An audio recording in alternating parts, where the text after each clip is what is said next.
Los microcimas. Antoine Béchamp. Prólogo.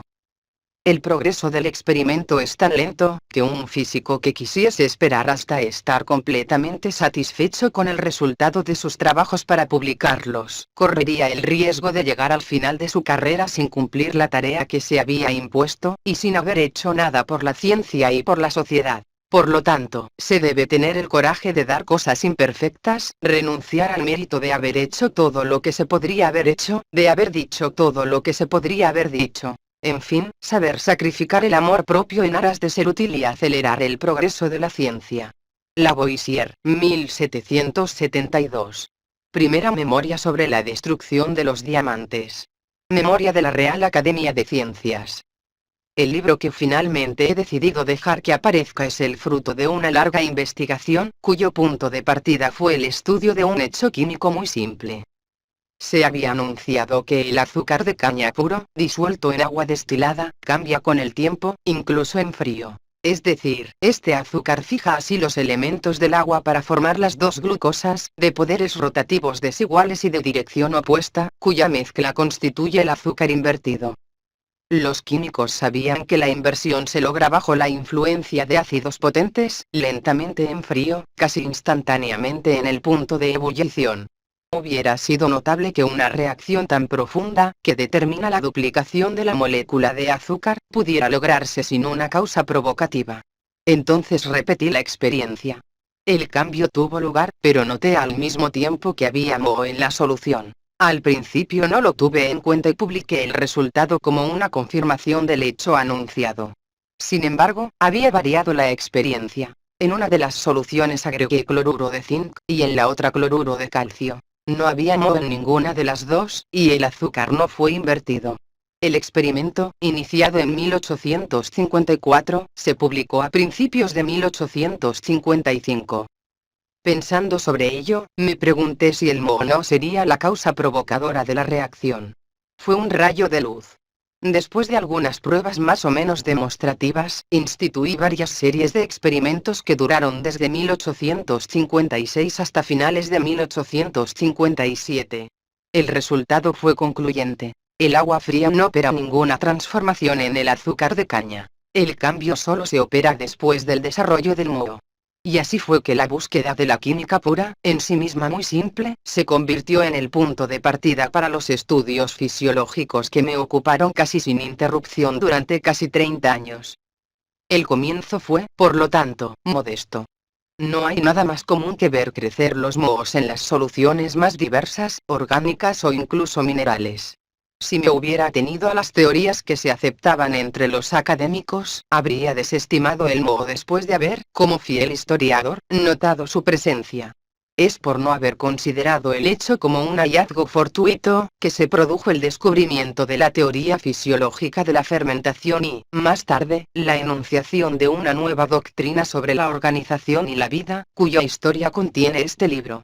Esta doctrina, sin duda, todavía presenta imperfecciones. A pesar de las que veo en ella, la publico a pesar de todas las consecuencias que he vislumbrado. ¿Será porque ya me hago mayor o porque desespero de poder completar un largo trabajo, erizado de 1000 dificultades y abarrotado de detalles? Es por eso que tengo el tipo de coraje del que habla Lavoisier. Por lo tanto, sacrifico, como mínimo, mi amor propio en aras del deseo de ser útil, pero con la esperanza de que se reconocerá el esfuerzo realizado para contribuir al progreso de la biología experimental. Le pido al lector que tenga en cuenta las dificultades del tema, lo elevado de la meta que se trataba de alcanzar y, luego, que le dé al libro la benevolencia que nunca se niega a obras que, buenas en sí mismas, fueron ejecutadas de buena fe, sin prejuicios y sin involucrar pensamientos sistemáticos de ningún tipo. No debo ocultarlo, el hecho fundamental en el que descansa la nueva doctrina, a pesar de las pruebas más irrefutables, a pesar de las comprobaciones que llegaron hasta la asimilación, aún no se acepta por todo el mundo a cuyos sistemas e intereses frustra. La idea rectora, además, chocaba demasiado con las opiniones aceptadas en la ciencia como verdades, como para que no se plantearan objeciones. No he tenido que descuidar nada. Es esto especialmente lo que me ha obligado a dar tanta extensión al trabajo. Dije que el comienzo de las investigaciones de las cuales estas conferencias trazan la continuación y las consecuencias, se remonta a 1854. Era casi imposible que durante un periodo tan largo no se produjeran algún hallazgo y alguna contradicción.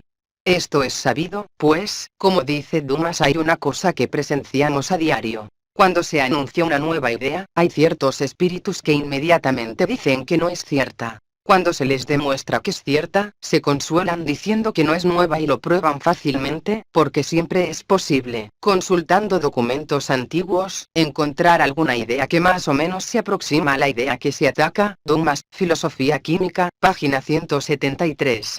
Edición de 1836. Esto no ha faltado, y me alegraría si se hubiera mantenido en este punto y solo se hubieran tenido que formular quejas de prioridad, burlas a rechazar y errores a corregir. Pero lo que nunca se ha visto antes, creo yo, es haber sido acusado públicamente, como yo lo he sido, en una circunstancia particularmente dolorosa, de haberme inspirado en las ideas y los trabajos de alguien, que cuando yo entré en la carrera, él aún no había publicado nada. La gravedad de la acusación se acrecentó por las circunstancias y el lugar donde ocurrió.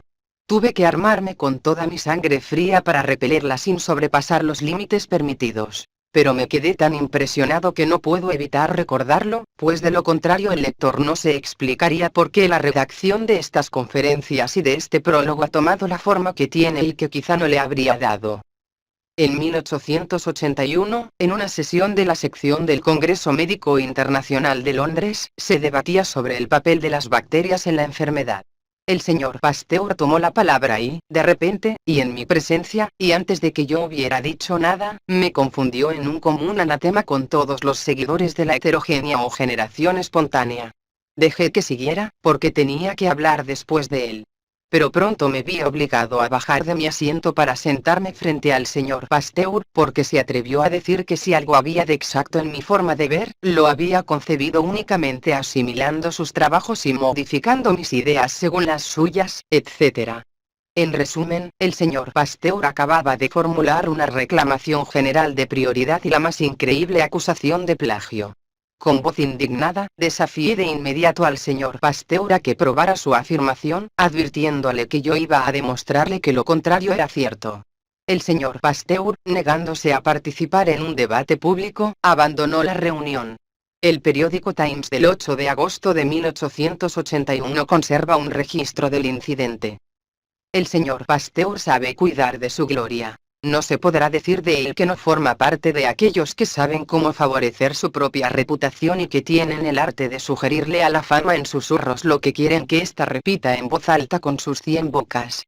No lo culpo, siempre que esto no se haga en detrimento de la reputación de otros. Hasta ahora, había dejado sin respuesta los ataques inmerecidos y las insinuaciones hirientes o las burlas del libro del señor Pasteur sobre las enfermedades de los gusanos de seda, que es de 1870, así como las acusaciones mucho más graves de su libro sobre la cerveza, que es de 1876. Pero no tengo derecho a sacrificarle mi honor.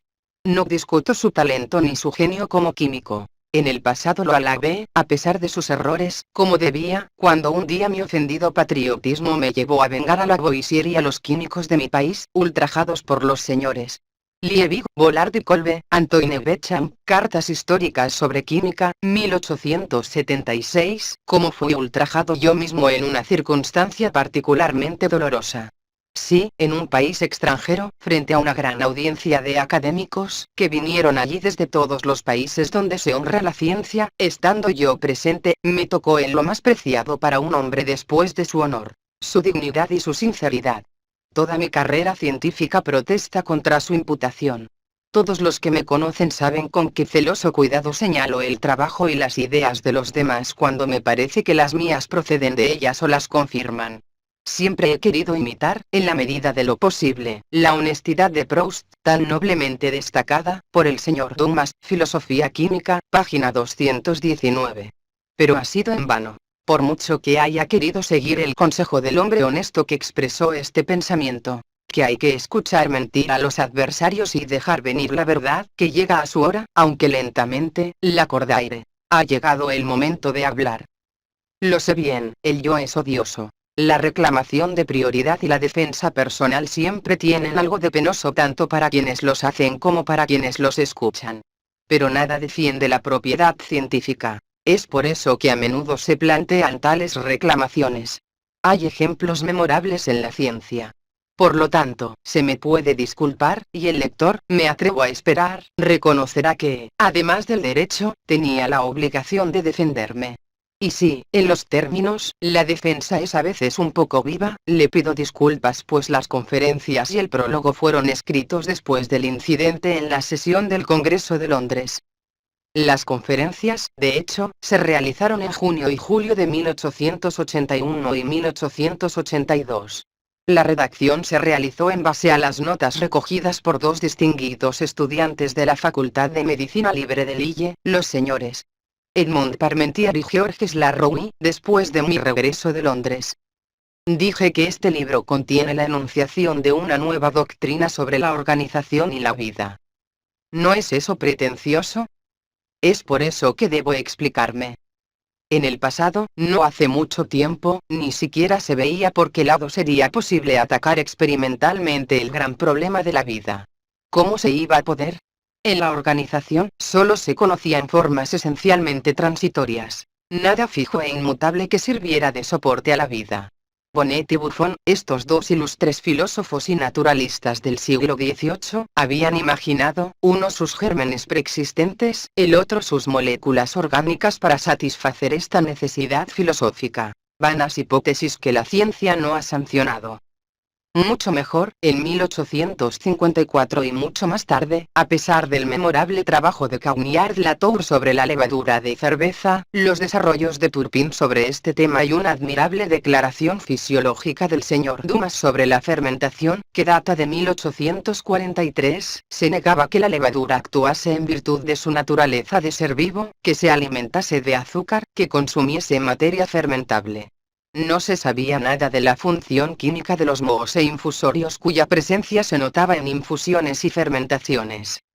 Lejos de creer que los mohos e infusorios eran activos en los fenómenos de fermentación, la mayoría admitía que eran su efecto, Charles Gerard y otros.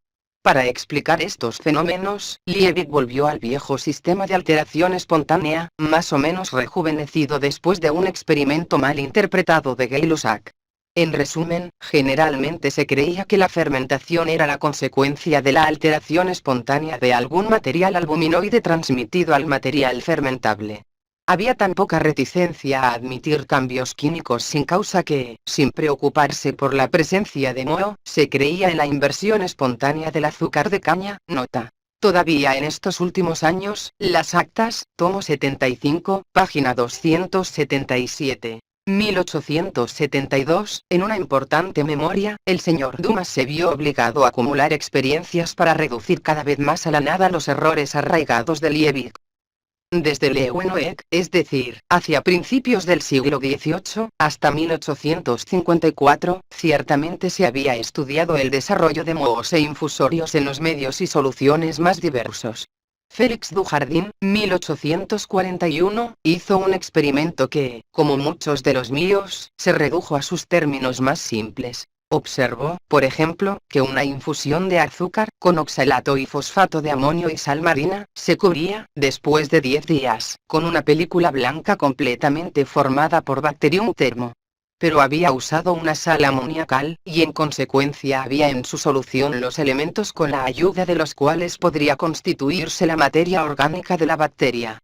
Dujardin no se ocupó de las relaciones de los infusorios con las infusiones. Pero el problema relacionado con la generación espontánea estaba lejos de resolverse. Fue en este estado de la ciencia que comencé a estudiar la inversión del azúcar de caña. Tenía cuidado de asegurarme de la pureza del azúcar que empleaba. Insistí en particular en el hecho de que careciera de materia albuminoide. Por lo tanto, no tenía en mis soluciones nada que pudiera considerarse capaz, por alteración espontánea, de dar lugar a un fermento. De estas experiencias, reducidas así a su expresión más simple, deduje inmediatamente varias consecuencias de primer orden. Primero, el agua azucarada no se invierte cuando está fría. Es decir, el azúcar de caña no fija espontáneamente los elementos del agua para formar el azúcar invertido. Segundo, La inversión es consecutiva al desarrollo de mohos. Tercero. Los mohos son fermentos.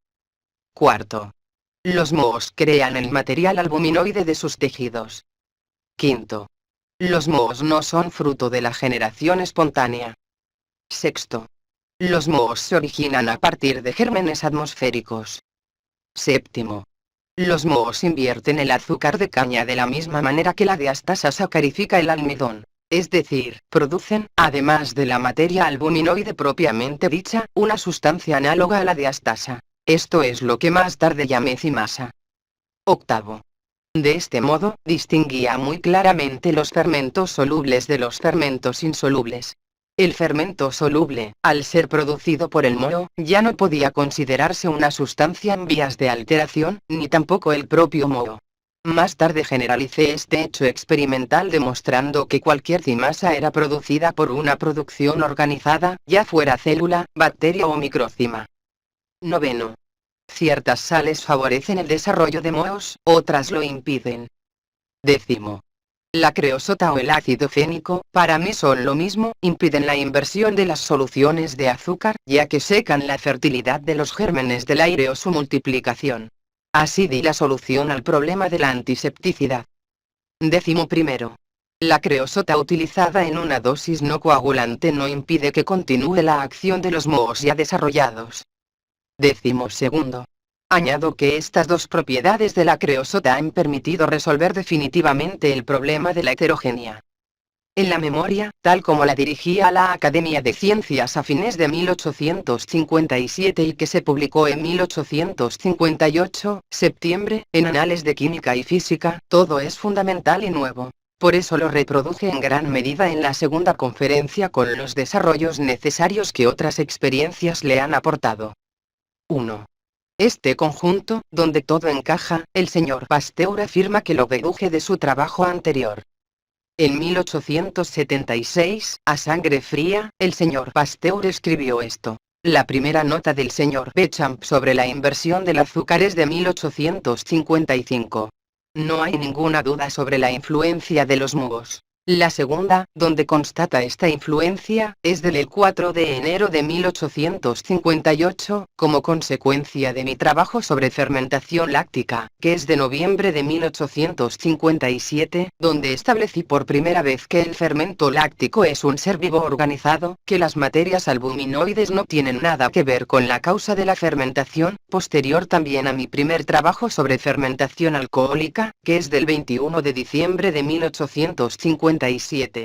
Lo cierto es que, apenas aparecieron, el señor Béchamp, que no había informado sobre la acción de los mohos sobre el azúcar desde 1855, aunque había notado su presencia, modificó inmediatamente sus conclusiones anteriores. Estudios sobre la cerveza, página 311, en nota.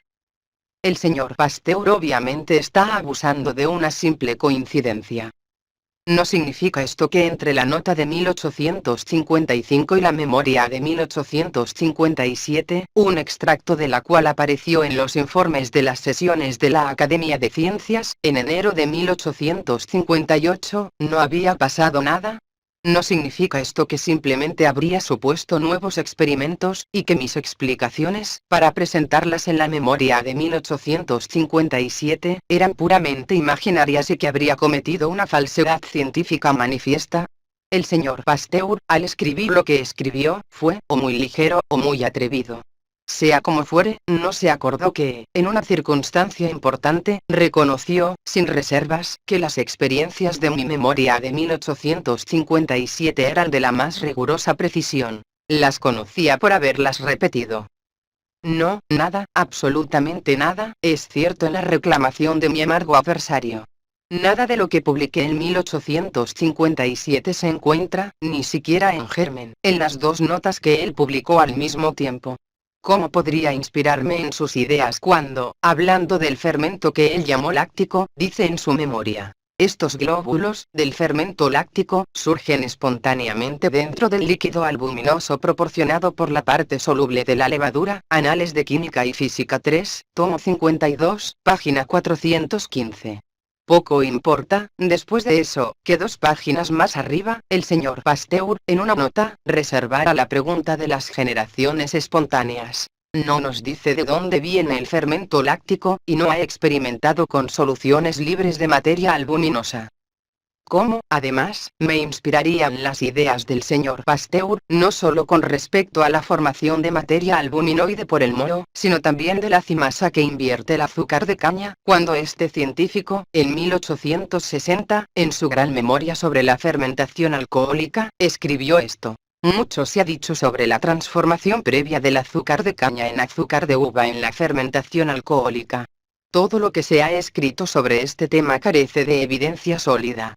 No creo que haya en los glóbulos de levadura ningún poder particular para transformar el azúcar de caña en azúcar de uva, azúcar invertido. En resumen, el señor Pasteur creía que el azúcar de caña es directamente fermentable. Entonces no fue el señor Pasteur quien, incluso 3 años después, podría haberme inspirado con la idea de probar que el moho y la levadura realmente tienen el poder de invertir el azúcar de caña. Pero en relación con esta memoria de 1860, el señor Pasteur planteó otras reclamación de prioridad. Paralelamente a mis estudios sobre los fermentos, continuó revisando nuestros conocimientos sobre las materias albuminoides. Sin embargo, en 1876, en su libro sobre la cerveza, página 317, el señor Pasteur trató de hacer parecer que fue él quien me inspiró. En mi memoria de 1860, dice él, había deducido, por cierto, la existencia en suero de varias albúminas distintas, una conclusión que luego fue confirmada por varios observadores, en particular por el señor Béchamp. Pasteur sabía perfectamente bien que mi investigación sobre los albuminoides comenzó en 1856, en mi tesis para el doctorado en medicina. Sin embargo, en esa fecha, el señor Pasteur no había escrito ni una línea sobre albúminas o fermentos. Él estaba al tanto de mi investigación anterior, y él fue quien me dijo un día, estás lidiando con materias no cristalizables. No conseguirás nada. Ya es suficiente sobre este punto. Por lo tanto, es bien cierto que en 1854 no se sabía nada sobre la función de los mohos y los infusorios, como tampoco se conocía su origen cuando aparecían en las infusiones. El señor Pasteur, en 1857, había reservado la cuestión del origen espontáneo de su fermento láctico. Por lo tanto, al mismo tiempo, yo había demostrado que se originan a partir de los gérmenes del aire, que son fermentos, que secretan una cimasa y que crean la materia de sus tejidos y su materia albuminoide. Pero, además, había hecho otra observación que fue fértil en consecuencias inesperadas. Se trata del descubrimiento de microcimas y, en consecuencia, de la naturaleza y la función de las granulaciones moleculares. Microcimas y granulaciones moleculares. Bajo el nombre general de mohos, entendía todo lo que, en estas soluciones, operaba la inversión del azúcar y la acidificación de estas soluciones. Ahora, en algunos experimentos, donde, sin embargo, se produjo la inversión, solo vi formas microscópicas extremadamente pequeñas, sin analogía con lo que se sabía sobre los infusorios.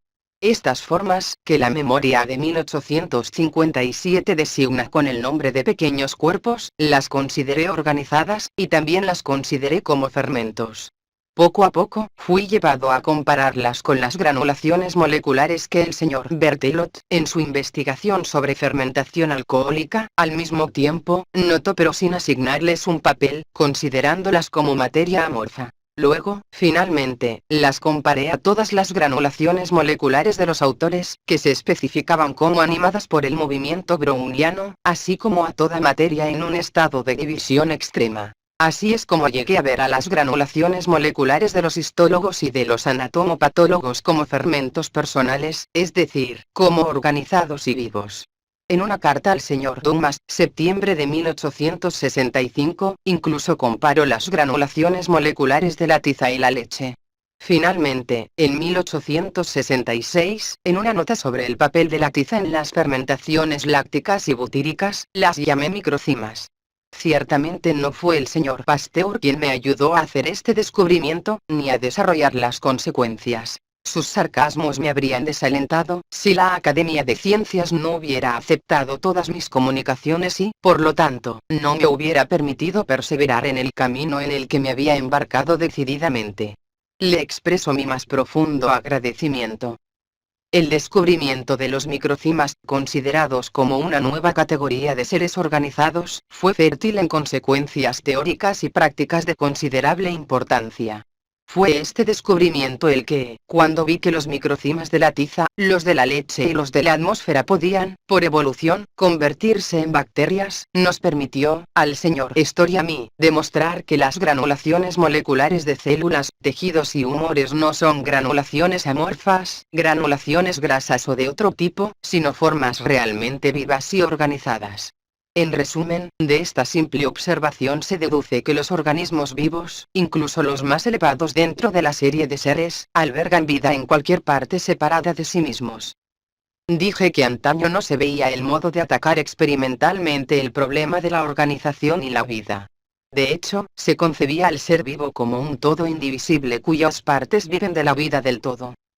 Tras la muerte, se suponía que todo quedaba muerto en el hombre. En el animal que acaba de morir, todo está muerto. Hace menos de 2 años, hablando de estas cuestiones con un médico inglés muy eminente, le hablé de la persistencia de vida en el cadáver. Él sonrió significativamente. Es la opinión común. Obviamente, todos comparten la opinión de Cuvier de que todas las partes de un cuerpo vivo están vinculadas, que solo pueden actuar mientras actúen todas juntas. Que desear separar una parte de su masa es devolverla al orden de las sustancias muertas y cambiar completamente su esencia. Tras la muerte, uno ve en el cadáver solo materia sujeta a fuerzas químicas ordinarias. Esto es lo que Littré expresó en los siguientes términos. Los hechos biológicos, dice, deben satisfacer primero las leyes químicas. Pero lo contrario no es cierto, y el hecho químico no cumple las leyes biológicas, careciendo de lo que es el carácter de la vida. Este algo es la movilidad del compuesto vivo, la inestabilidad de las moléculas que lo forman. No hay fijeza, y cuando, al menos de manera relativa, empieza a establecerse, es que la energía vital va disminuyendo, la vejez va de camino y pronto la menor circunstancia llega a frustrar un movimiento que de sí mismo tiende a detenerse, la muerte ocurre.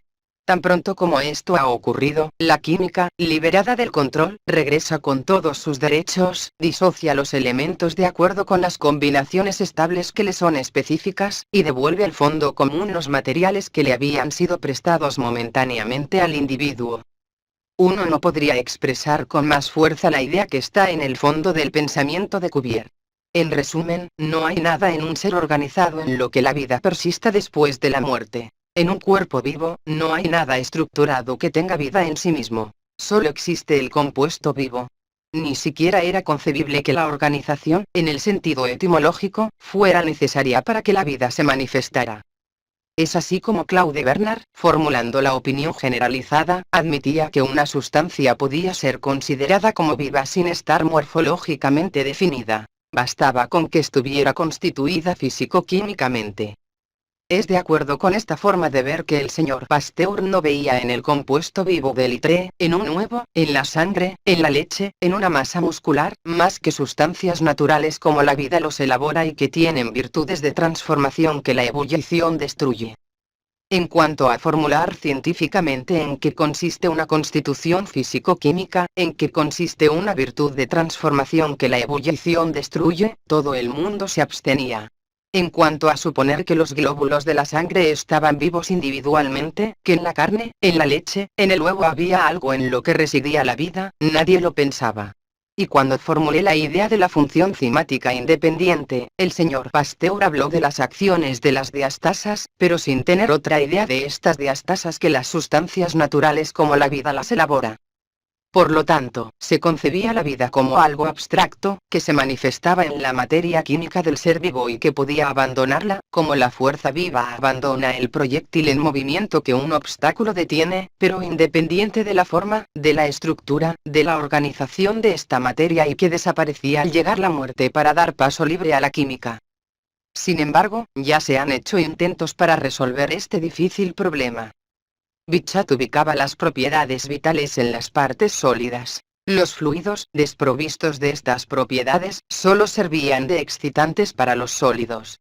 Más tarde, uno de mis maestros en la Facultad de Estrasburgo, Kuss, y después de él, el señor Virchow, ubicaban la vida en el glóbulo o la célula que ellos consideraban como la unidad vital.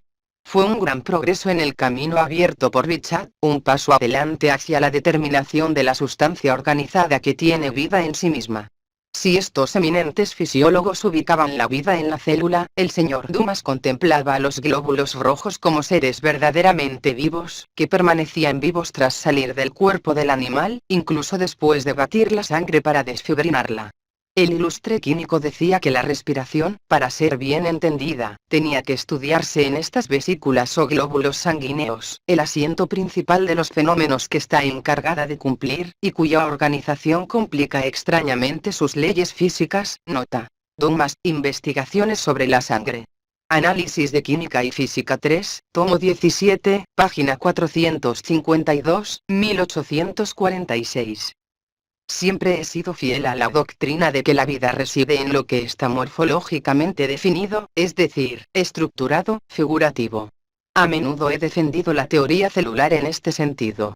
Pero pronto me di cuenta de que era insuficiente. La célula no puede ser la unidad vital, la forma organizada viva per se que la filosofía exige cuando quiere salir de lo vago e indeterminado, lo que, como dijo Claude Bernard, no es científico, porque la célula es un elemento anatómico esencialmente transitorio y, además, un organismo ya compuesto. Carece de simplicidad, irreductibilidad y estabilidad.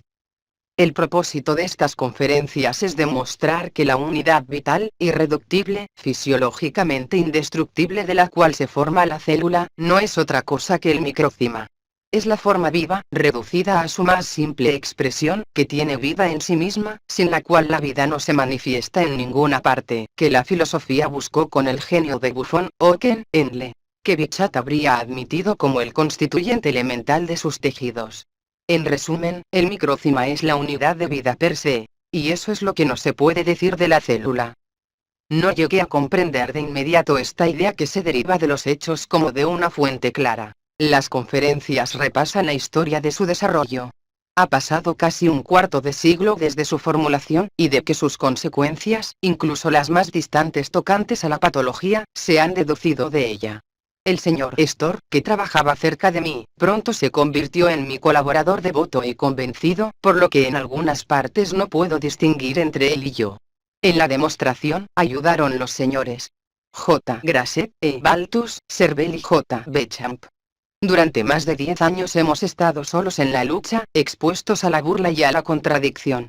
Pero la Academia de Ciencias admitió en los informes de sus sesiones nuestras publicaciones y nuestras quejas. Ella era a menudo mi único refugio contra ataques incalificables. He dicho que no faltaron las comprobaciones. En Alemania, los microcimas fueron descubiertos, bajo otros nombres, después de que formuláramos la doctrina. Entonces, algunos eruditos franceses los aceptaron de manos extranjeras. Sí, tuve el dolor de ver esto. Indudablemente, la ciencia no tiene patria, y cuando un científico de otra nación, aunque sea de una nación enemiga, ha discernido mejor la verdad, debe ser reconocido y proclamado sin rodeos. Pero me pareció tan superfluo como inapropiado e injusto atribuir a los eruditos alemanes un descubrimiento esencialmente francés y ver, en Francia, cambiar el nombre, en sí mismo tan comprensivo, de microcima, por el de micrococcus que se presta a confusión y consagra errores de hechos y principios. Un científico suizo, el señor M. Nenki, profesor de química médica en Berna, no se limitó a ayudar a demostrar la nueva doctrina, tuvo la generosidad de formular en favor de los microcimas un reclamo de prioridad en toda regla. No hay duda, dice el señor Nenki, de que los gérmenes de los fermentos de la putrefacción existen en la mayoría de los tejidos de los animales vivos. Que yo sepa, fue Antoine Bechamp quien primero consideró ciertas granulaciones moleculares, a las que llamó microcimas, como enzimas organizadas y quien defendió su forma de ver con resolución contra varios ataques. Antoine Bechamp formula a continuación las siguientes 3 propuestas basadas en la investigación que realizó junto con Storr. 1. En todas las células animales examinadas, existen granulaciones normales constantes, necesarias, análogas a lo que Bechamp denominó microcima. 2. En estado fisiológico, estos microcimas conservan la forma aparente de una esfera. 3. Fuera de la economía, sin la intervención de ningún germen extraño, los microcimas pierden su forma normal. Empiezan por asociarse en forma de rosario, de lo que se ha hecho un género aparte llamado tórula. Luego, se alargan de forma que representan bacterias aisladas o asociadas. Vemos, agrega Menenki, que las investigaciones posteriores de Villero y Tiegel no son en su resultado más que la confirmación de estas tres proposiciones. Nota. Se puede ver que las investigaciones posteriores de Villero y Tiegel en sus resultados son solo la confirmación de las tres proposiciones anteriores. Menenki, profesor de química medicinal, sobre la descomposición de la gelatina y la proteína en la putrefacción del páncreas, página 35, Berna, 1876. Librería de J. Dalp. Pero, sin duda, por no haber sido suficientemente informado, el señor Menenki atribuye al señor Tiegel el mérito de haber demostrado, mediante experimentos precisos, la presencia de estos gérmenes en los tejidos sanos de animales vivos. Nota. Sin embargo, Tiegel merece el crédito mediante experimentos precisos de haber detectado la presencia de estos gérmenes en los tejidos sanos del cuerpo animal vivo. Y el señor Menenki confirma diciendo que nunca falló en encontrar los microcimas en el páncreas examinado inmediatamente después de la muerte del animal, perro o buey. El señor Storr y yo, cuando hablamos de microcimas normales de seres organizados, siempre hablamos de animales sanos y vivos, es decir, examinados inmediatamente después de haber sido sacrificados. Cuando hay otras circunstancias a tener en cuenta, siempre tenemos cuidado de mencionarlas. Así es como el señor Storr, guiado por la teoría, descubrió la presencia de microcimas en rosario y las bacterias en el material de los quistes examinados en cuanto eran abiertos, lo que demuestra que los microcimas podrían evolucionar en el ser vivo, en el cuerpo del hombre mismo, en el estado patológico. En el tubérculo pulmonar de los tísicos también hemos señalado, además de los microcimas con su forma normal, microcimas asociados a dos o más granos. El señor Menenki, después de haber reconocido, a su vez, la presencia normal de granulaciones moleculares móviles en el páncreas tomado de los vivos, exclama. Obviamente son los microcimas de Bechampo-cocos de Bellerotomonas crepusculum de Ehrenberg. Este es un ejemplo de la confusión de la que estaba informando. Los nombres de cocos, micrococos le hicieron pensar en el Monas crepusculum de Ehrenberg, y, en consecuencia, se imagina que los microcimas son seres vivos extraños en el organismo. De ahí el error de aquellos que, percibiendo finalmente los microcimas en los tejidos que han enfermado, invariablemente los toman por parásitos de los que se han hecho géneros y especies. Y lo que es más extraño, se han hecho de ellos vegetales bajo los nombres de esquizomicetos, esquizoficetos, etc. Dediqué toda una conferencia, la 11ª, a corregir estos errores. El microcima no es forastero en el organismo vivo. Por el contrario, es en él donde se encuentran concentradas la vida y la actividad de cada centro viviente en este organismo, cada uno de acuerdo con el objetivo que debe alcanzar. A menudo he escuchado esta afirmación. El descubrimiento del papel de los infinitamente pequeños en la circulación de la vida, en el mecanismo de las transformaciones incesantes de la materia. Tal es el trabajo del señor Pasteur. El señor Doleris, que la repite, no se ha remontado a las fuentes. El propio señor Pasteur dice con gusto, que en la ardua cuestión del origen de los infinitamente pequeños, ha aportado un rigor experimental que terminó agotando la contradicción, discurso de recepción en la Academia Francesa, que luchó victoriosamente contra la generación espontánea. Que el descubrimiento de la causa de la virulencia de los virus y las investigaciones contemporáneas sobre el parasitismo de ciertas enfermedades, derivaban de sus trabajos. Que descubrió los microbios en forma de 8, etcétera, etcétera. Respuesta al Dr. Koch. Revista Científica del 20 de enero de 1883. Esto es pura ilusión. No hay, en realidad, organismos vivos, más infinitamente pequeños que los microcimas. El señor Pasteur ha descubierto tan escasamente su papel en la circulación de la vida que no ha tenido un negacionista más perseverante que él. No solo los negó, sino que, puesto en situación de verlos, afirmó no haberlos visto. No habiéndolos visto, no podía tener la idea y, por lo tanto, no fue por su trabajo que el señor Chauveau pudo concluir que existían microcimas en la vacuna. Sobre lo cual debo insistir. En su respuesta al Dr. Koch, el señor Pasteur dijo: el Dr. Chauveau, 1868, establece que la virulencia se debía a las partículas sólidas previamente vistas en los virus. El señor Pasteur no se atrevió a decir que fue él quien los vio. Él solo sugirió que fue a la luz de los resultados de su trabajo. La medicina humana y la medicina veterinaria pronto se apoderaron de la luz que los resultados de mi trabajo les trajeron, dijo, respuesta a Dr. Koch. Revisión científica del 20 de enero de 1883. Me resulta absolutamente imposible conceder eso. Los lectores que quieran saber cómo el señor Pasteur trata de estropear la verdad leerán fructíferamente lo que escribió en las páginas 120, 121, 122 y siguientes de sus estudios sobre la cerveza. Estoy muy confundido con esto. Tenía que responder en la 11ª conferencia.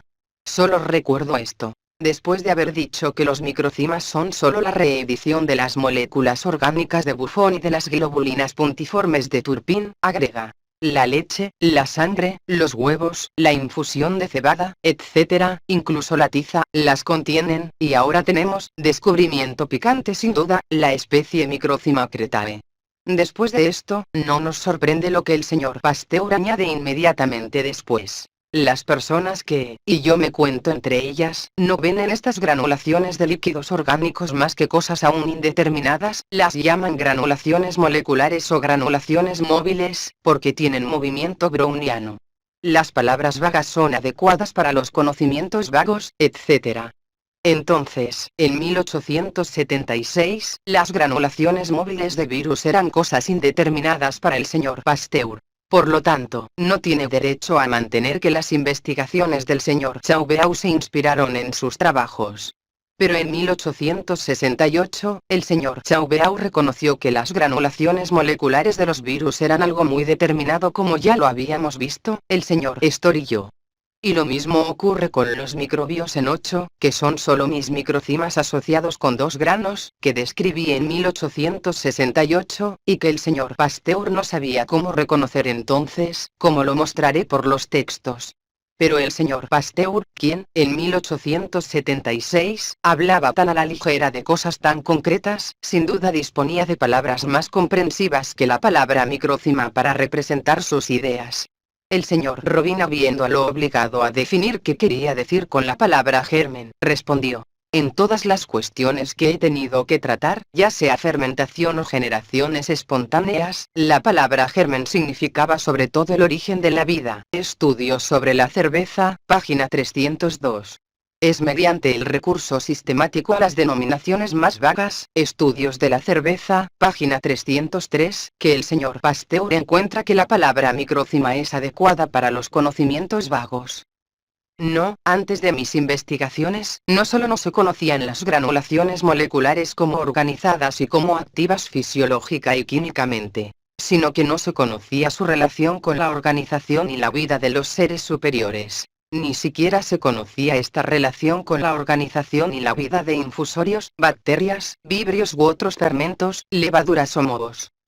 La nueva doctrina de la que hablé, relativa a la organización y la vida, no le debe nada pues al señor Pasteur. Después de tantas verificaciones, él siguió mirando los cuerpos organizados desde el viejo punto de vista. Ha descubierto tan escasamente cualquier cosa en lo que la vida pueda persistir después de la muerte, que solo cree en su total destrucción por medio de los gérmenes atmosféricos que asegura, han sido creados expresamente para ello.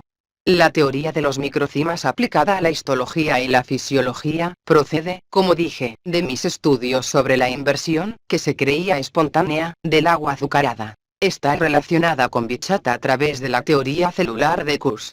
Y sería un ingrato, si no añadiera que antes me había adentrado en la lectura de las obras del señor Dumas, del sabio ilustre a quien la fisiología química y general deben tantos descubrimientos de primer orden como la química pura. 2. El señor Pasteur, a la luz de los resultados de sus trabajos, quizás consideró, en primer lugar, los gérmenes del aire como la causa principal de las enfermedades, al menos en los gusanos de seda. Quizás las ideas que expuso en esa ocasión me obligaron a cambiar mi manera de ver sobre este punto, como aseguró en el Congreso de Londres. Se sabe, en efecto, que hoy una multitud de enfermedades de los animales son parasitarias según el señor Pasteur, gracias a la penetración en su cuerpo de gérmenes de parásitos morvíferos. Asegura incluso que médicos y veterinarios se apoderaron de la luz que les aportaron los resultados de sus trabajos. Antes del señor Pasteur, busqué en el aire la causa de la aparición de mohos y microcimas en mis soluciones. Más tarde, demostré, lo que el señor Pasteur no había hecho, que los microcimas constituyen la parte esencial de los llamados gérmenes del aire, dando así un cuerpo a estos gérmenes que no eran esporas ni huevos. Y mientras el señor Pasteur todavía estaba buscando los huevos de las bacterias, probé que éstas eran solo el resultado de la evolución de los microcimas. Mucho antes de 1876, es decir, antes de la aparición de los estudios sobre la cerveza, incluso había investigado si los microcimas atmosféricos, lejos de haber sido creados a propósito, no eran los restos vivos de organismos extintos. La 11ª conferencia contiene la historia de esta investigación. Un día, el señor Pasteur y yo nos encontramos frente al mismo problema patológico. Por el mayor de los azares, sin saber que el señor Pasteur tenía que lidiar con eso, me encontré expresando una opinión sobre este problema antes de que él produjera la suya.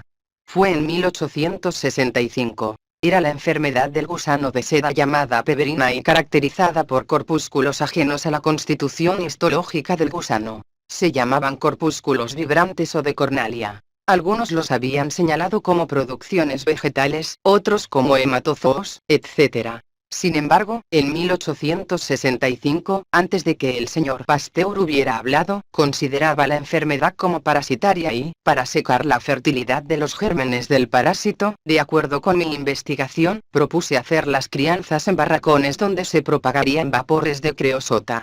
En 1866, reproduje insistentemente la misma forma de ver. Sostengo que el germen del parásito es transportado por el aire y que es en él donde debemos actuar para volverlo infértil. Termino la nota dirigida a la Academia de Ciencias con estos consejos. Primero, hacer que los gusanos se desarrollen en locales en los que se mantendrá constantemente un franco olor a creosota. Segundo, de acuerdo con el método de Schroeder y Dusch, preservar los huevos entre 2 capas de algodón, para protegerlos de la invasión de los gérmenes del parásito. ¿Qué hizo el señor Pasteur? En 1865, consideró la enfermedad como constitucional, más o menos análoga a la tisis. Los corpúsculos no son animales ni vegetales. Son cuerpos más o menos análogos a las granulaciones de células cancerosas o tubérculos pulmonares. Desde el punto de vista de una clasificación metódica, deben clasificarse más bien al lado de los glóbulos de pus, o de los glóbulos de la sangre, o incluso de los gránulos de almidón, que de los infusorios o mohos. La comparación con los gránulos de almidón vale la afirmación de que no son vegetales ni animales.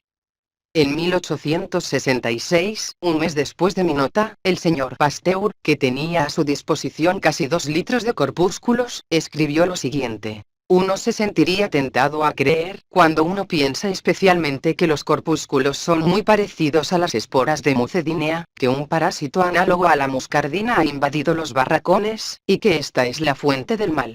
Sería un error. Y el señor Pasteur, continuando, agrega. Estos pequeños cuerpos que siempre considero como una producción que no es ni vegetal ni animal, incapaces de reproducirse, y que deberían clasificarse en la categoría de esos cuerpos de forma regular que la fisiología ha distinguido en los últimos años con el nombre de orgánulos, como los glóbulos de la sangre, los glóbulos del pus, etc. Finalmente, el célebre autor se atuvo también a su opinión del año anterior que repitió. No sabría hacer comprender mejor la manera en que me imagino la enfermedad de los gusanos de seda que comparándola con los efectos de la tisis pulmonar. La nota en la que el señor Pasteur es tan rotundamente afirmativo es del 23 de julio de 1866. Ahora, el 27 de agosto siguiente, publiqué el resultado de mis experiencias. Demostré que el corpúsculo vibrante no tiene ninguno de los caracteres de una célula animal, sino que es un fermento capaz de invertir el azúcar de caña. Más tarde, dejé en claro, además, que también era un fermento alcohólico. Finalmente, al año siguiente, en una conferencia en Löbejön, anuncié que había descubierto el modo de propagación del parásito, y unas semanas más tarde, confirmé el hecho en una nota a la Academia de Ciencias con dibujos de apoyo. El señor Pasteur, quien hasta entonces no había publicado nada, descubrió, finalmente, que había estado equivocado al asegurar que sería un error considerar a la peberina como una enfermedad parasitaria. Evidentemente, no es aquí donde me inspiré de las ideas del señor Pasteur. Este científico publicó en 1870 sus estudios sobre la enfermedad de los gusanos de seda. No dejé de ser muy maltratado allí. He aquí, en primer lugar, a propósito de que, dado que la enfermedad es parasitaria, el uso de parasiticidas estaba naturalmente indicado. Sin embargo, de acuerdo con mis estudios, había ofrecido creosota en lociones y fumigaciones. Es necesario ver, en las páginas 46 y 47 de los estudios antes mencionados, la forma en que el señor Pasteur habla de ello. La burla se maneja con destreza. Se dice que el señor Beauchamp, profesor de la Facultad de Medicina de Montpellier, aconsejó el uso de creosota, con tal insistencia y una gran abundancia de argumentos, todo basado, ciertamente, en ideas preconcebidas, que las provisiones de esta sustancia, hechas por las farmacias del sur, aumentaron de precio. Esto no impide que el señor Pasteur diga o deje que se diga, que el uso de creosota y ácido fénico en medicina se ha generalizado, porque la medicina humana y la medicina veterinaria se apoderaron de la luz que les trajo los resultados de su trabajo. Sin embargo, esta gran abundancia de argumentos, etc., no había sido demasiada para sacar al señor Pasteur de su error. Tardó 2 años en desengañarse. Pero, después de su conversión, la peberina siendo reconocida como parasitaria por él mismo, ¿qué hizo él? Para eliminarla, aconsejó, como antes, incubar solo huevos no corpusculosos. El extraño médico no vio que esto no era suficiente, ya que el parásito, al ser transportado por el aire, no respetaría más a los gusanos resultantes de los huevos no corpusculosos provenientes de crianzas infectadas con pebrina, de lo que originalmente había respetado los gusanos de los huevos de padres sanos. Tanto la lógica como la experiencia condenaron al señor Pasteur. Pero como no tenía ideas preconcebidas cuando aseguró que sería un error considerar el corpúsculo vibrante como un parásito, continuó como si no hubiera ocurrido ningún cambio en su mente. Ciertamente impidió la búsqueda del parásito a partir de las indicaciones racionales que yo había proporcionado antes. Otro debate entre nosotros, en la misma época, sobre otra enfermedad de los gusanos de seda, me brinda la ocasión de demostrar que el señor Pasteur no tiene ningún título para sostener que ha descubierto el papel de los infinitamente pequeños en la circulación de la vida. De ello se desprende una vez más que no me he inspirado en sus trabajos ni en sus ideas. 3. Desde 1866, me ocupaba, al mismo tiempo que de la pebrina, de la enfermedad bien conocida por los cultivadores de seda bajo el nombre de flachería, que en castellano significa flacidez, o enfermedad de los muertos flácidos. En varias ocasiones, en 1867, y en notas a la Academia de Ciencias, señalo que es distinta de la pebrina y se caracteriza como microcimatosa. Finalmente, el 8 de junio de 1868, dirigí una nota a la Academia sobre la enfermedad por microcimas de los gusanos de seda. Es muy explícita. En ella describo los microcimas mórbidos y sus formas evolutivas hasta la bacteria. Los persigo desde el intestino hasta los huevos. Y en el huevo distingo cuidadosamente los microcimas mórbidos, extremadamente pequeños, de las granulaciones moleculares normales de la yema. Los describo como casi siempre asociados, emparejados de a dos, afectando la forma de lo que, desde entonces, el señor Pasteur cree haber descubierto bajo el nombre de microbio en 8. En el intestino, los microcimas presentan la misma apariencia, pero hay también microcimas en rosarios de granos. Señalo que bajo su influencia se dificulta la digestión del gusano, etcétera, etcétera. Ahora bien, el señor Pasteur, quien, el 3 de junio de 1867, también había enviado una nota a la Academia sobre la flachería donde decía: las causas inmediatas de esta enfermedad aún se me escapan, puede ser hereditaria o producida por circunstancias ocurridas accidentalmente en la crianza, escrito en la Academia, el 29 de junio de 1868, para plantear un reclamo de prioridad, actas, tomo 66, página 1289, con motivo de mi nota del 8. El señor Pasteur, confirmando mi observación, había distinguido, a su vez, en el intestino, no los microcimas, sin duda, porque todavía no sabía cómo reconocerlos, sino sus formas evolutivas, los rosarios de granos y las bacterias. El 13 de julio siguiente, respondí a la reclamación del señor Pasteur mediante una carta dirigida al señor secretario permanente de la Academia de Ciencias y una nota explicativa que figura en el apéndice. Esta respuesta fue tan natural como necesaria. Con qué tour de force el señor Pasteur transformó esta respuesta en un reclamo prioritario. Eso es asunto suyo.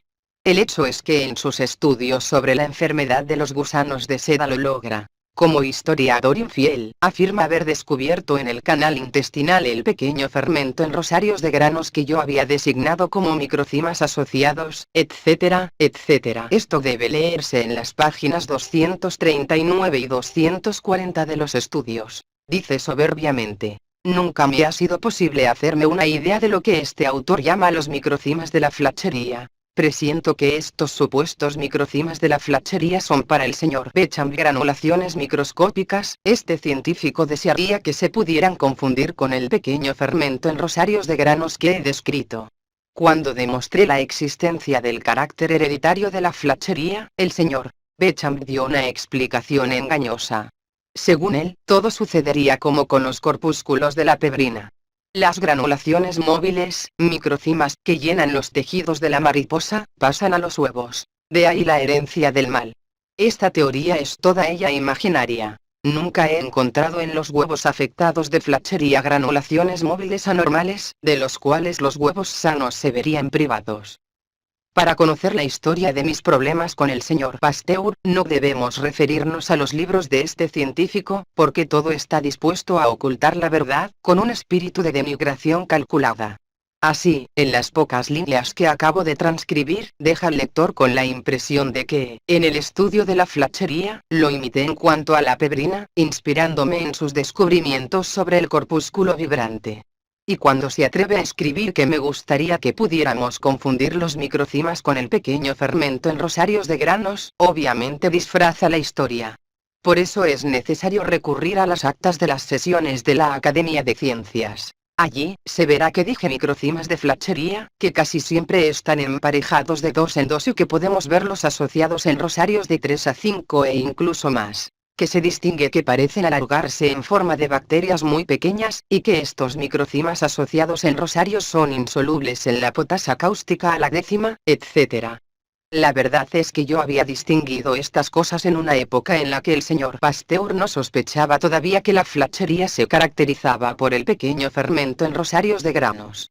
Es con la ayuda de este tipo de recursos que el señor Pasteur ha venido a presentar la grave acusación del Congreso de Londres que estoy tratando de destruir. Y pido perdón por esta manera irreverente de hablar de un científico como mi acusador, pero reconoceremos que la ha permitido demasiado. Ciertamente, a menudo dos científicos se encuentran en la misma carrera de investigación. Cada uno aportando sus propias ideas, puede haber choque, y de este choque pueden hacer luz. Así es como hice volver al señor Pasteur de su error en relación con el parásito de la pebrina y la naturaleza del corpúsculo vibrante, y le mostré el camino que había que seguir para descubrir el carácter de la flachería. En la vivacidad de la refriega, puede haber alguna confusión, y se perdonan fácilmente los golpes recibidos. Pero lo que el señor Pasteur escribió en 1870 y 1876, 2 años y 8 años después, lo escribió a sangre fría, en la calma del espíritu que sigue a la lucha. Fue de partidismo lo que hizo en Londres, 5 años después de 1876. Y eso es lo que no tiene perdón. El señor Pasteur, de 1865 a 1868, no aplicó, pues, ni sus investigaciones sobre los fermentos ni las relativas a las generaciones espontáneas. Sin duda, Davaine, al retomar la antigua observación que había hecho con Rayer sobre la sangre de bazo, el señor Lister nota. El señor Pasteur, Estudios sobre la cerveza, página 43, ha comunicado al público una carta del señor Lister, en la que el famoso cirujano recuerda que la teoría de los gérmenes y de la fermentación, así como la memoria sobre la fermentación denominada láctica y las investigaciones sobre la putrefacción del señor Pasteur, lo han inspirado. Si esta carta expresa el pensamiento íntimo del señor Lister, es, sin duda, que él mismo solo ve en un ser vivo materia físico-químicamente constituida. Ahora bien, el señor Pasteur cree que sin un microbio biogénico no habría pus. Me gustaría saber qué piensa el señor Lister hoy al respecto. En cualquier caso, el fermento láctico de la memoria sobre la fermentación denominada láctica no era entonces una producción bacteriana, ni un fermento que tuviera como origen los gérmenes del aire, ya que el señor Pasteur la consideraba como espontánea y decía de ella: la fermentación láctica es como la fermentación alcohólica, un acto correlativo de la producción de una materia nitrogenada que tiene todas las apariencias de un cuerpo organizado micodérmico, probablemente muy cercano a la levadura de cerveza cuyos glóbulos son solo más pequeños.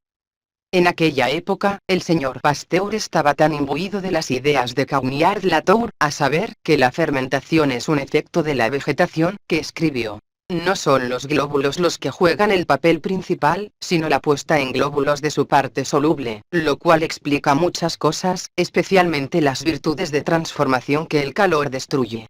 Fin de la nota.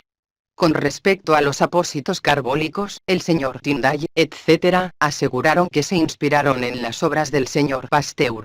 Pero estos científicos estaban mal informados y no se habían remontado a las fuentes. Es absolutamente indiscutible que el señor Pasteur, desde 1865 hasta 1868, no invocó ninguna causa externa, gérmenes del aire, por ejemplo, para explicar la pebrina o la flachería. En resumen, el señor Pasteur no entendió nada sobre las enfermedades de los gusanos de seda, solo imitaba y confirmaba mis observaciones. Además, como, en 1870 y en 1876, este científico tildó de imaginaria la teoría del micrócima, y declaró que nunca había encontrado en los huevos afectados por la flachería, las granulaciones móviles que yo había indicado, entre ellas un gran número de asociados en rosarios de 2 granos, el micrócima en 8, está claro que no tiene nada que ver con el descubrimiento de los infinitamente pequeños en la circulación de la vida, ni con el mecanismo de las transformaciones cesantes de la materia, ni con el descubrimiento de la virulencia de la vacuna o de otros virus. Es cierto, mucho más tarde, el señor Pasteur se recuperó completamente de sus errores de 1865 a 1868, tan completamente que ahora estaba inclinado a considerar todas las enfermedades como parasitarias, incluso la tisis con la que comparó la pebrina. Sí, mientras ya en 1868, en respuesta al señor Raybaud Lange, Actas, volumen 67, página 443, de quien el señor Pasteur había escrito a la Academia para formular su reclamo de prioridad en relación con la flachería, ya no consideraba la enfermedad de los muertos flácidos, otro nombre con que se conoce la flachería, como parasitaria, y que, con el señor Storr, yo había dejado de considerar las bacteridias de la sangre del bazo y las bacterias de la septicemia como parásitos, no viendo en ellas más que los frutos de la evolución mórbida de los microcimas normales. El señor Pasteur solo verá parásitos en todos los microcimas o en sus diversos estados evolutivos, desde el microcima asociado con 2 granos, que él llama microbio en 8, hasta las diversas formas de bacteridias o bacterias. Y se supone que todos estos supuestos parásitos provienen de gérmenes creados originalmente como morbíferos. Es una nueva química que deja muy atrás la de los tiempos en que no conocíamos la histología. Lleva al señor Pasteur y sus discípulos a rechazar cualquier espontaneidad al organismo vivo, incluso el humano. La nueva fase de la forma de ver del señor Pasteur, en mi opinión, la más fructífera en consecuencias fatales, está vinculada a la forma en que considera la constitución del ser vivo. Al negar el micrócima, él, al mismo tiempo, negó que hubiera en tal ser algo que tuviera la capacidad de volverse mórbido y evolucionar para convertirse en microbios en 8 y todas las formas que preceden a la bacteria. Esto lo llevó a hablar sobre enfermedades humanas y animales, como de esas que llamó las enfermedades de la cerveza, el mosto y el vino. Un hombre, según el señor Pasteur, se enferma como un barril de cerveza se enferma, por la introducción, tanto en el uno como en el otro, de un fermento de enfermedad. Esta forma de pensar lo llevó a hablar sobre la curación de una extremidad lesionada, como de la reparación de un cristal roto. No cuestiono lo que es notable acerca de las experiencias del señor Toussaint y el señor Pasteur, con respecto a la atenuación de los virus. son muy interesantes cuando los consideramos en la teoría de los microclimas, y lo explicaré en la 14ª conferencia. Pero no se entienden en el sistema del señor Pasteur. De hecho, aparte de las enfermedades verdaderamente parasitarias, no había, primitivamente, originalmente, gérmenes de verdaderas enfermedades. Viruela, sífilis, fiebre tifoidea, antrax, etc., en el aire. Nunca se ha demostrado su existencia. En el aire, hay microclimas. El señor Pasteur lo niega, y yo demuestro que son los de los organismos extintos, que pueden ser accidentalmente mórbidos, pero que pierden su morbilidad como resultado de un cambio que observo experimentalmente. 4. Me llevó mucho tiempo comprender la razón de la persistencia de los ataques del señor Pasteur. Creo que la situación está aclarada. Si existen microclimas y si la teoría que se desprende de su descubrimiento es cierta, el sistema opuesto es falso. Y sí, desde el principio hasta el final, este libro asumió el carácter de una controversia contra el señor Pasteur, cuyo mérito, sin embargo, me encanta proclamar, no es solo el incidente de Londres. También está su palabra, que adquiere tanta autoridad debido a la situación eminente que ocupa tan justamente. No podía evitar señalar que, habiendo tomado como base de sus últimos trabajos sobre la etiología de las enfermedades una hipótesis no verificada y principios que la observación nunca ha confirmado, estaba metiendo a la medicina por un camino equivocado. En consecuencia tuve que hacer resaltar que, cediendo demasiado fácilmente al espíritu del sistema, no había tenido suficientemente en cuenta el precepto de la filosofía newtoniana y lavoisieriana que, en materia de ciencias naturales, solo permite tomar por cierto lo que se demuestra experimentalmente. Ahora bien, el señor Pasteur negó, sin probarlo, que hubiera algo resistente a la muerte en un organismo vivo. Y no ha demostrado que el aire contenga, originalmente, necesariamente, el germen, un organismo determinado y figurado, de tal o cual enfermedad. En resumen, el señor Pasteur construyó un sistema, no una teoría. El sistema es el fruto de una concepción a priori, que se basa en la observación incompleta de hechos aplicados prematuramente por la imaginación. El sistema comprueba que hay gérmenes de fermentos en el aire, y concluye que hay gérmenes morbíferos. La teoría, por el contrario, se basa en el conjunto de los hechos, todos ellos demostrados. Es su expresión rigurosa y no va más allá. La teoría constata que hay microclimas en un organismo, que las bacterias aparecen en los órganos y los tejidos. Constata que también hay microclimas en el aire, busca de dónde vienen y descubre el vínculo que une a los unos con los otros. 5.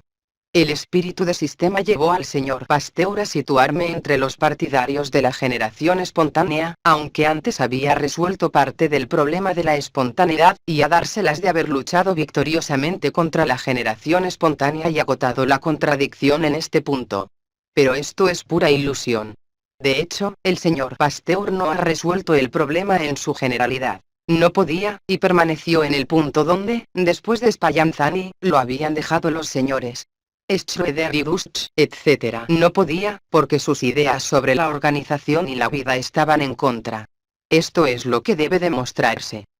El señor Pasteur, sin duda, habló de la vida. Incluso habló de una vida física y química. Pero lean atentamente sus diversas memorias, su libro sobre las enfermedades de los gusanos de seda o sobre la cerveza, y verán que su concepción de la vida es completamente físico-química. Básicamente, niega que haya un principio, una causa interna y concreta de actividad en los seres vivos, o bien que este principio es el mismo que en la materia bruta. Por el hecho de que, en el organismo, cada manifestación fenomenal está vinculada a alguna transformación material, parece concluir de esto que las fuerzas físicas y químicas son los únicos agentes efectivos de estas manifestaciones. Por eso, como ya he dicho, él cree que cualquier porción de sustancia que se sustrae del animal vivo no es más que materia inerte, desprovista del principio de actividad del que hablaba. Es por eso que busca, fuera de los seres vivos, el estímulo extraño que provoca la manifestación de los diversos fenómenos que tienen lugar allí. Sin este estimulante, el señor Pasteur supone que el hombre no se enfermaría más de lo que la cerveza contenida en un barril se deterioraría, para sufrir lo que él llama enfermedad de la cerveza. Sin este estimulante, un discípulo del señor Pasteur, el señor Duclaux, supone que ni siquiera habría fenómenos digestivos. Es por eso que el señor Pasteur imagina que la leche no se cuaja sin la influencia de gérmenes en el aire, que en un experimento famoso la sangre puesta en el aire puro no se deteriora mientras realmente se destruye a sí misma, que sin los gérmenes del aire un cadáver no se pudriría, un trozo de carne no se pudriría y no permitiría que aparecieran bacterias. Finalmente, esta es la razón por la cual el señor Gallon, alumno del señor Pasteur, niega que haya microcimas en el huevo, que son la causa de las fermentaciones que pueden manifestarse en ciertas circunstancias, y que el señor Pasteur se apoya sobre las experiencias mal interpretadas de su discípulo. Sí, donde el señor Pasteur ve aparecer un vibrión, la forma inusual de un microorganismo, un fermento cualquiera, aunque sea en las profundidades de los órganos de los animales, cree que tienen por origen un germen del aire. Y con razón el señor Trécul exclamó un día. El señor Pasteur asume a priori que todo aquello de lo que no conoce el origen proviene de los gérmenes del aire. Si es necesario, imaginará gérmenes exóticos. Debo dar un ejemplo notable. Los estudiosos que han estudiado los infusorios de la maceración de la pimienta, tanto los heterogenistas como los demás, han quedado impactados por la constancia de sus formas. ¿Por qué es esto así? Escuchen la respuesta del señor Pasteur. Se hizo en 1876, mucho después de que yo lo explicara. La maceración de la pimienta, dice, produce infusorios que apenas se encuentran en otras infusiones. Las razones que allí donde la pimienta ha vivido, existen estos infusorios. En otras palabras, sus gérmenes son exóticos. ¿Dónde vivía la pimienta? Eso lo dice todo. Actualmente no hay nada vivo en esta pimienta, no más que en la leche, la carne o la sangre. Esto tenía que estar de acuerdo con el sistema. Pues bien, existen los microcimas propios y los principios aromáticos, etc., de la pimienta. Esa es la causa de las peculiaridades observadas. Un día, el señor Gallon, para demostrar que la fermentación espontánea de los huevos no se debe a sus propios microcimas, sino a gérmenes externos, exclamó. Recordamos las experiencias por las cuales el señor Pasteur luchó victoriosamente contra las teorías de la generación espontánea, me refiero a la simple disposición que consiste en mantener en contacto con el aire limpio, lejos de todos los gérmenes activos, los líquidos más alterables, como la sangre, la orina, etc. Es por haber considerado que la leche, la sangre, la orina, no más que los huevos y la pimienta, no contienen gérmenes activos, que el señor Pasteur no explicó por qué el señor Pouchet, el señor Joliot, el señor Victor Meunier nunca, y con razón, se declararon derrotados. En el fondo, sus experimentos, como los de Needham y Buffon, eran inexpugnables, y el señor Milne Edwards tenía razón al decir que no dudaba de ellos, pero que negaba las consecuencias que deducían de ellos. Es por haber demostrado que los microcimas están necesariamente presentes en cualquier parte de cualquier órgano, tejido, célula, humor, líquido, proveniente de un ser organizado, que he explicado por qué los señores Dust y Schroeder, así como el señor Pasteur, no lograron mantener la leche, la carne, incluso la sangre, etc., al abrigo de los gérmenes del aire. Es por haber demostrado que hay microcimas capaces de resistir, sin perecer, la acción de una temperatura más o menos alta y de una duración más o menos prolongada. Los de la leche a 100 grados, los de la tiza, en algunas muestras, a más de 200 grados, etc., que expliqué el éxito de ciertos experimentos muy bien realizados por el señor Pouchet y el señor Victor Meunier. Vieron aparecer vibriones, y los creyeron los productos de una generación espontánea porque, como el señor Pasteur, imaginaban que las sustancias, vegetales o animales, de sus maceraciones no contenían ningún germen activo, que eran solo materia inerte. Las bacterias observadas no fueron el resultado de un nacimiento espontáneo, sino el resultado de la evolución de los microcimas que resistieron la acción del calor de los materiales infundidos. No fue el señor Pasteur quien resolvió el problema de la generación espontánea, y fue no inspirándome en sus ideas que he explicado lo que él no entendió. En toda esta grave cuestión, él nunca ha dejado de tener por cierta la hipótesis de los gérmenes preexistentes de Bonnet, y si no ha admitido los gérmenes originalmente monstruosos, la ha extendido hasta admitir los gérmenes que serían morvíferos por destino. Actuó como un sistemático que, habiendo imaginado una fórmula simple, accesible al mayor número por su simplicidad, le daría una apariencia de rigor científico y luego se esforzaría por acomodar los hechos. Pero al abandonarse a tales simplificaciones para eludir las dificultades, uno se aleja tan esencialmente de la naturaleza y de la realidad que termina ignorando la evidencia misma. 6. Sí, el señor Pasteur habló de la vida, pero de una manera vaga, como algo poderoso, sin duda, pero abstracto, evasivo, indeterminado. Habló de ella como de una fuerza, una virtud que él llamó una virtud transformadora que se destruye con la ebullición, que sería una emanación, una propiedad físico-química de la materia. De hecho, ¿qué es este germen, que él también llama el origen de la vida? ¿Tiene una figura, este origen de la vida? ¿Y cuál es esta forma? El señor Pasteur nunca lo expresó claramente. De este origen de la vida podemos decir, basándonos en los trabajos del señor Pasteur, lo que Lavoisier decía del flogisto, que es un principio vago, que no está rigurosamente definido y que, en consecuencia, se adapta a todas las explicaciones en las que se quiera introducirlo. No, nunca aseguró que había una correlación necesaria entre la idea de vida y la idea de estructura, es decir, de una determinada forma de materia viva. Bueno, podemos concebir, experimentalmente hablando, la vida sin la idea correlativa de una organización morfológicamente definida.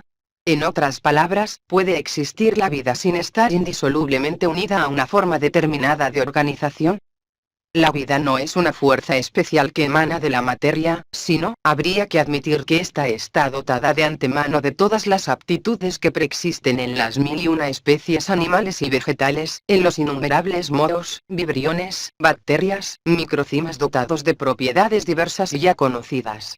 Ahora bien, esto no es, porque la generación espontánea no se demuestra.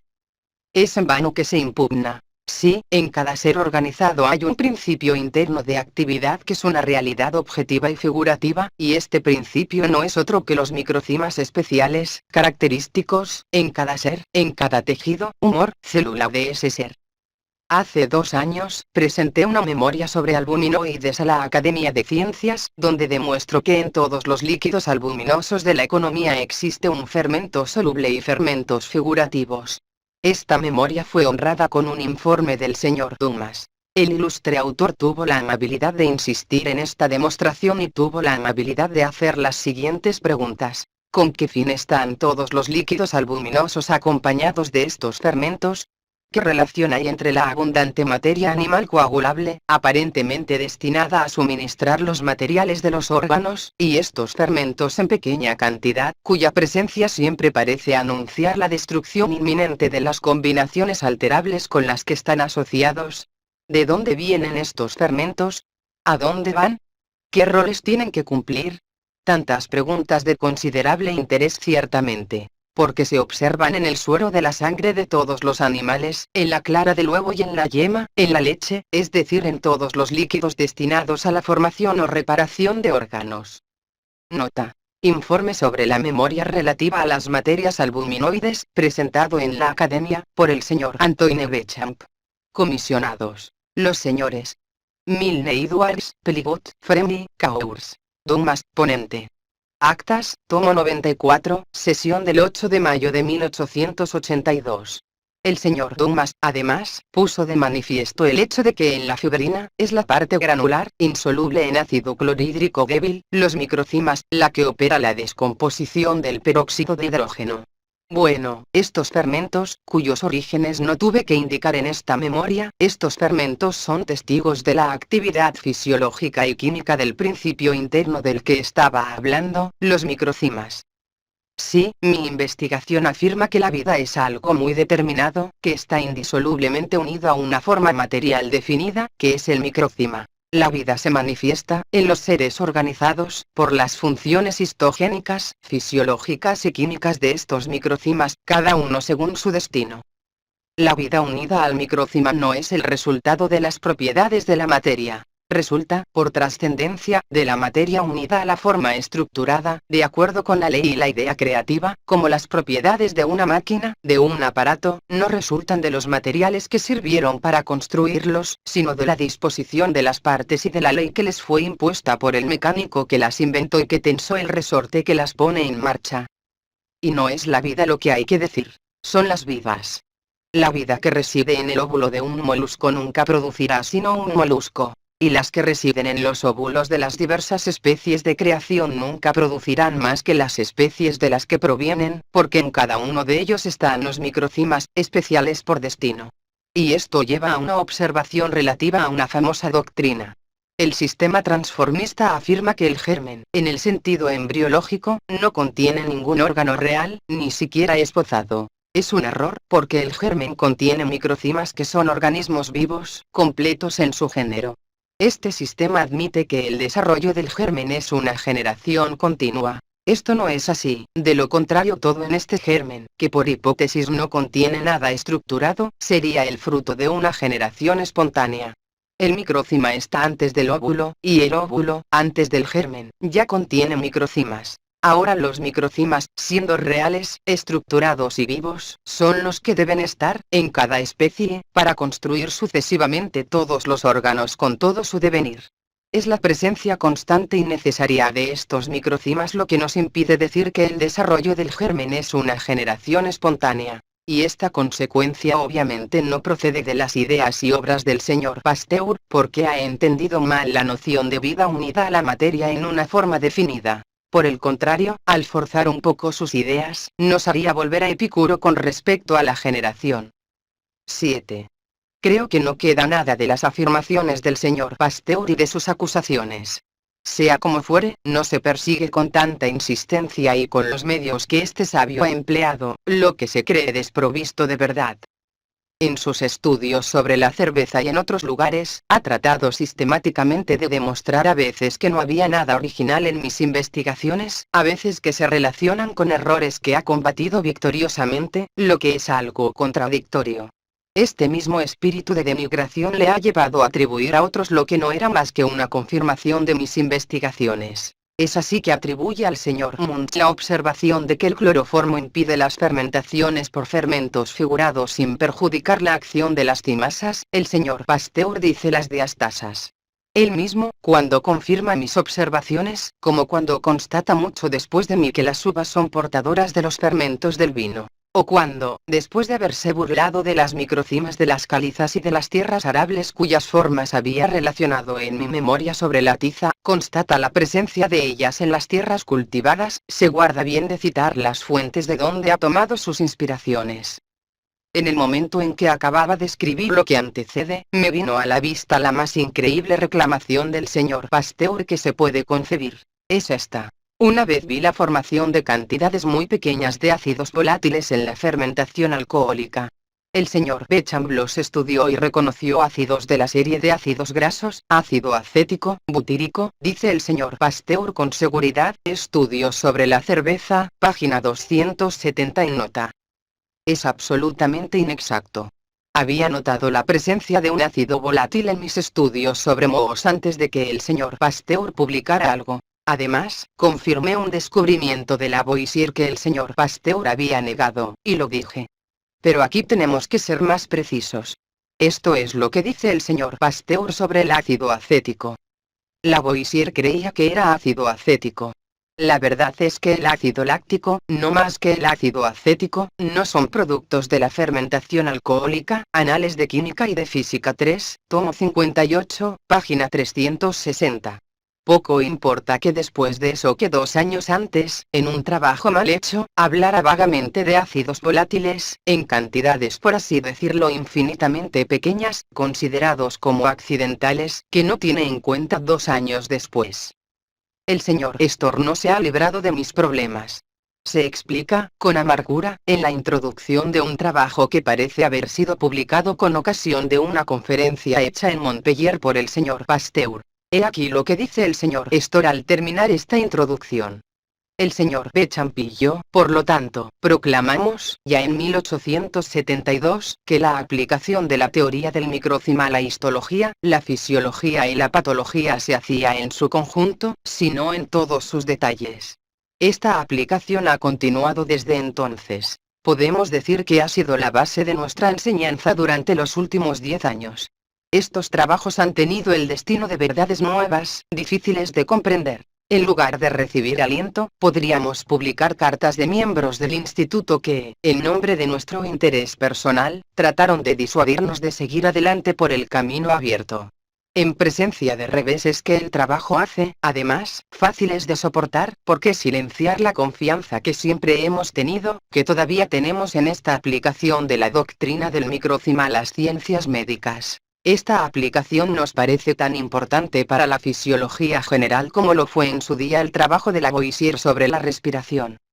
Damador sostuvo que los descubrimientos en ciencia no podían escapar a las dos leyes siguientes. La primera quiere que todo descubrimiento en su origen sea ignorado y a menudo pisoteado. Los microcimas han sufrido esta prueba. El otro, que aborda el segundo período de su historia, aprende que el descubrimiento siempre se le disputa a sus verdaderos autores. Ya se han hecho muchos esfuerzos para demostrar una vez más la exactitud de esta ley, pero convenzámonos de que se enviarán protestas enérgicas donde sea que podamos esperar encontrar ciencia y honradez asociadas. Nota. Profesora Estor. De la Constitución Elemental de los Tejidos. Montpellier, Camille Coulet. París, A. de la Haye et Le Crosnier, Plaza de la Escuela de Medicina 1882. Estor tiene razón cuando dice que la teoría del microcima tuvo el destino de las verdades nuevas, difíciles de entender. Lo he confesado. No he podido percibir desde el principio toda la generalidad. Incluso cuando ya mi sabio colaborador y yo vimos sus relaciones con la histología, la fisiología y la patología, dudé en sacar todas las consecuencias. Pero, desde que la duda de la que me armé se desvanecía ante tantas verificaciones, desde que vi que no contradecía ninguna verdad adquirida y que explicaba lo que había quedado inexplicado, sí, ahora que estoy familiarizado con ella y la veo abrazar en una magnífica síntesis a todos los seres creados vivos, no puedo dejar de pensar que es quizás demasiado simple para el gusto de ciertos espíritus que no saben que la simplicidad, por lo general, contiene la fórmula de la ciencia consumada, Gratri. Y ahora termino expresando mis sentimientos de profunda gratitud a la Academia de Ciencias y a la Academia de Medicina. La primera de estas ilustres instituciones siempre ha admitido nuestras comunicaciones y nuestras quejas en las actas de sus reuniones. La segunda escuchó mis comunicaciones con la benevolencia que ella nunca niega a quienes cultivan la ciencia con desinterés. Lille, 12 de marzo de 1883. Apéndice. Desde 1860, en la Facultad de Medicina de Montpellier, cada año, al comienzo del curso de Química Médica, el preparador escribía en la pizarra la declaración de los principios fundamentales de mi enseñanza. Reproduzco aquí este cuadro, para demostrar que desde aquella época mis ideas estaban fijadas. Solo hay una química. La materia solo está dotada de actividad química y física. No hay materia orgánica en esencia. Toda materia es mineral. Lo que se llama materia orgánica es solo materia mineral de la cual el carbono es necesariamente una parte constituyente. La materia orgánica, químicamente definida, es profundamente distinta de la materia organizada. El químico puede, por síntesis, formar materia orgánica. No tiene poder para organizarla. No puede crear una célula. La facultad de organizar la materia reside principalmente en los organismos vivos preexistentes.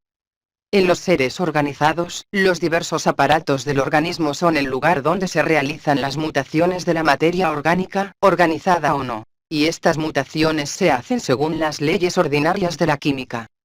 Los vegetales son, desde el punto de vista químico, esencialmente aparatos de síntesis, los animales aparatos de análisis. Fin del prólogo.